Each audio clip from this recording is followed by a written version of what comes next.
1922 में इटली के Poveglia island पर एक मेंटल हॉस्पिटल बनाया गया।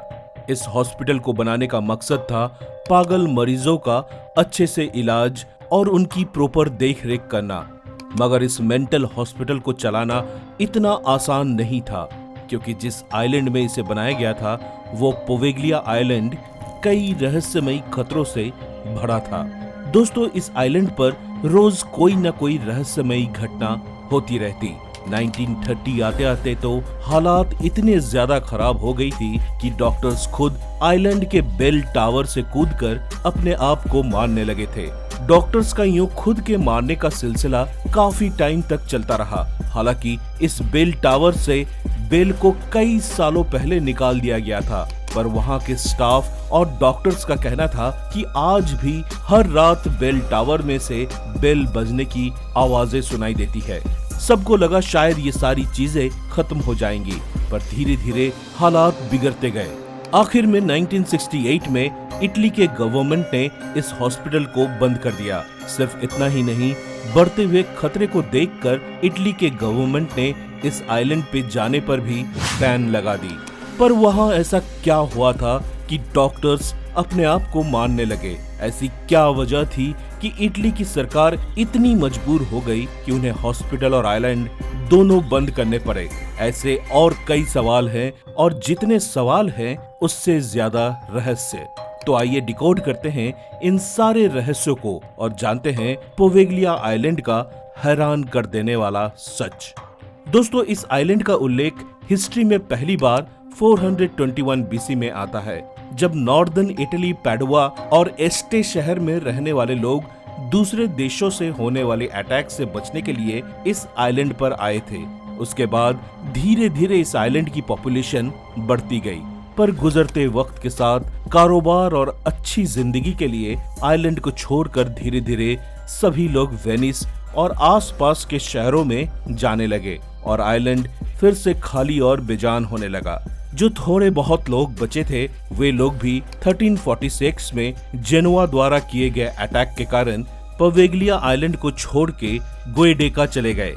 1527 में इटली के राजा ने ये आइलैंड एक मॉन्क को गिफ्ट के तौर में देने का फैसला किया, लेकिन उस मॉन्क ने राजा के इस ऑफर को ठुकरा दिया। शायद उस मॉन्क को भी अंदाजा लग गया था कि ये कोई आम आइलैंड नहीं है, इसमें कोई न कोई रहस्यमय शक्तियां भरी पड़ी हैं। घटनाओं की शुरुआत होती है 1776 में, जब इस आइलैंड को पब्लिक हेल्थ ऑफिस बनाने का ऐलान किया गया था।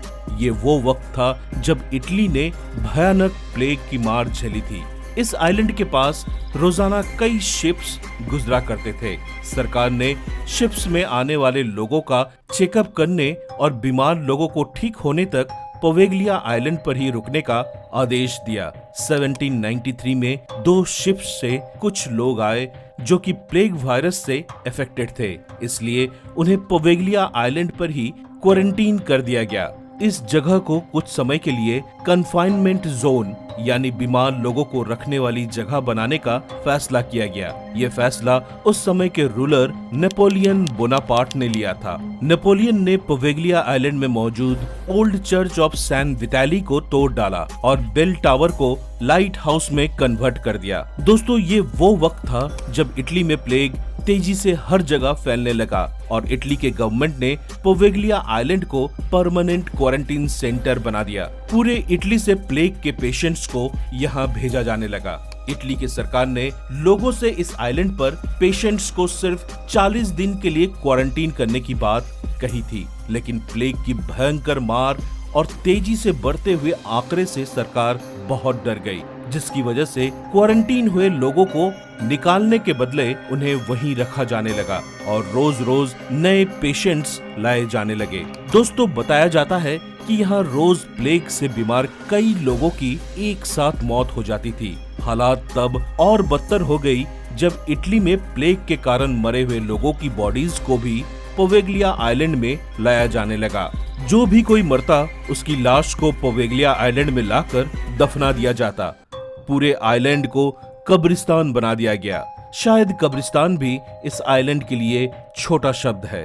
दोस्तों इस छोटे से आइलैंड पर तकरीबन 1,60,000 लोगों को दफनाया गया और 1 लाख से भी ज्यादा प्लेग के पेशेंट्स को जिंदा जला दिया गया ताकि वायरस आउटब्रेक ना हो जाए और यहीं पर वायरस खत्म हो जाए। जो लोग अपने घर परिवार को छोड़कर सिर्फ 40 दिनों के लिए क्वारंटीन होने आए थे, उन्होंने कभी सपने में भी नहीं सोचा था कि वो दोबारा कभी घर नहीं जा पाएंगे। दफनाए गए लाशों और जिंदा जले लोगों की वजह से आइलैंड में बहुत दुर्गंध फैल गई थी। चारों तरफ भयानक मंजर था। सिर्फ प्लेग ही इस आइलैंड को तबाह करने की वजह नहीं थी। प्लेग के कुछ वक्त बाद इटली में काला बुखार नाम का एक और वायरस आया और इससे पीड़ित पेशेंट्स को भी इसी आइलैंड में लाकर छोड़ दिया गया। इस वायरस से मरे लोगों की बॉडी को भी यहाँ दफनाया जाने लगा। इस खूबसूरत आइलैंड को आइलैंड ऑफ डेथ बनने में देर न लगी और ना ही सरकार ने इसे रोकने के लिए कोई कदम उठाए। धीरे धीरे ये आइलैंड पूरी तरीके से लाशों से भर गया। जहां जहां जमीन की खुदाई करते वहीं कोई लाश या इंसानी कंकाल निकलता। दोस्तों अब भूत प्रेत होते हैं या नहीं ये तो पता नहीं, पर नेगेटिव एनर्जीज जरूर होती है। इतने सारे लोगों को यहाँ दफनाने के कारण पूरा आइलैंड नेगेटिव एनर्जीज से भर गया। इस आइलैंड को आइलैंड ऑफ डेथ भी कहा जाने लगा। मंजर ये था कि जो कोई भी एक बार इस आइलैंड पर आता उसका वापस जाना नामुमकिन था। या तो वो प्लेग से मारा जाता या उसे जिंदा जला दिया जाता। कुछ समय बाद यहाँ कई पैरानॉर्मल एक्टिविटीज होने लगी जो किसी के भी समझ से परे थी। कई सालों तक सुनसान पड़े इस आइलैंड की जमीन पर आखिरकार 1922 में इटली की गवर्नमेंट ने मेंटल असाइलम बनाने का फैसला किया। मेंटल हॉस्पिटल बनते ही यहाँ अजीबोगरीब इंसिडेंट होने शुरू हो गए। हॉस्पिटल के स्टाफ, डॉक्टर्स सब ने ये दावा किया कि आइलैंड पर भूत प्रेत का साया है। अक्सर रातों में लोगों की दर्द से चीखने की आवाजें सुनाई देती है। वो बेल जिसे सालों पहले बेल टावर से निकाल दिया गया था, उस बेल की आवाजें सुनने की बात भी लोगों ने कही है। मेंटल हॉस्पिटल के डॉक्टर्स का कहना था कि कई बार हॉस्पिटल के मरीजों को आत्मा द्वारा पोजेस कर लिया जाता था, जिससे कि ये समझ पाना बहुत मुश्किल होता था कि पेशेंट दिमागी रूप से पागल है या आत्मा द्वारा पोजेस्ड है। हॉस्पिटल इतना हॉरिफाइंग हो गया कि कई डॉक्टर्स यहाँ से भागने की सोचने लगे, पर जो यहाँ से भागने की कोशिश करता वो किसी न किसी तरीके से पागल हो जाता या फिर बेल टावर से कूदकर अपनी जान दे देता। पोवेगलिया आइलैंड के लोगों ने तो ये तक दावा किया था कि यहाँ पर पैरानॉर्मल एक्टिविटीज होना इतना आम है कि रात के समय यहाँ जिंदा और मुर्दा लोगों में फर्क कर पाना बहुत मुश्किल हो जाता है। दोस्तों यहाँ तक कि मछुआरे भी इस आइलैंड के पास जाने से डरते हैं। उनका कहना है कि इस इलाके में जितनी बार भी मछलियों के लिए जाल फेंकी गई, उतनी बार या तो इंसानी कंकाल या फिर हड्डियां फंसती थी।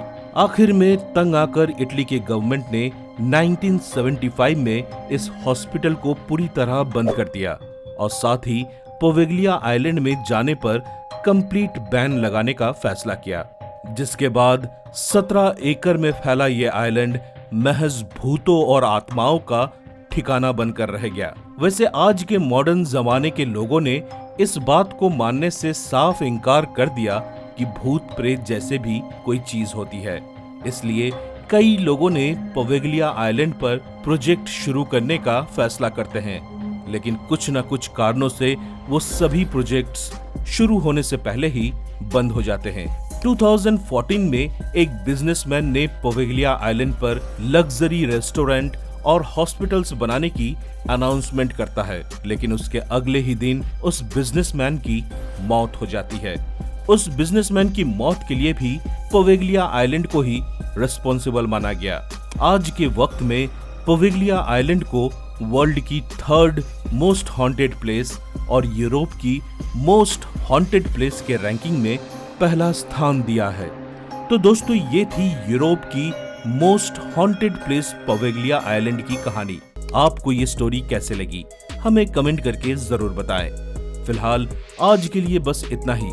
वीडियो अच्छी लगी हो तो लाइक करें और ऐसे ही नॉलेजेबल कंटेंट देखते रहने के लिए सब्सक्राइब करें हमारे YouTube channel ready steady knowledge को और नोटिफिकेशन बेल जरूर दबाएं ताकि हमारे सभी लेटेस्ट वीडियोस की अपडेट सबसे पहले आप तक पहुंचे। तब तक के लिए अलविदा, जय हिंद।